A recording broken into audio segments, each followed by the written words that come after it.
This is the most misunderstood icon on the nav ball. So today, I'm going to demystify radial burns and fully explain what they do to your trajectory. Let's start out in a low circular orbit.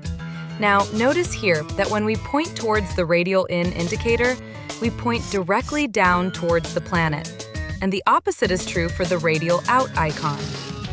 Now, the common misconception about the radial indicators is that they always point towards the center of the planet you're orbiting. But this isn't true. We can see this by going into a more elliptical orbit. When we go to some random point in the orbit and then point radial in, we can see that we aren't pointing towards the planet at all. So what's really going off here? We can get a better understanding of this by putting down a maneuver node. See here that all of the icons are at right angles to each other. And this is always true. This is actually just how these positions are defined. Now, since our prograde vector is no longer parallel with the surface, the radial vectors will no longer be perpendicular to it.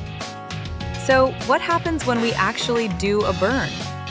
Because it is at a right angle to your prograde vector, all of the work goes into changing the direction of your prograde vector without changing your speed. This actually makes it super useful for circularization burns when your orbit is eccentric. For example, let's say we want to circularize this orbit at some point between the apoapsis and periapsis. To do this, we'll burn radial out, which increases our periapsis and decreases our apoapsis at the same time. It's also incredibly useful to use radial burns when we're on an encounter trajectory and we want to change the altitude of our closest approach. To do this, warp until you just enter the sphere of influence of the body. This works better the further away you are from the body. Now, to get our periapsis closer, we burn radial in. And to move it away, we burn radial out.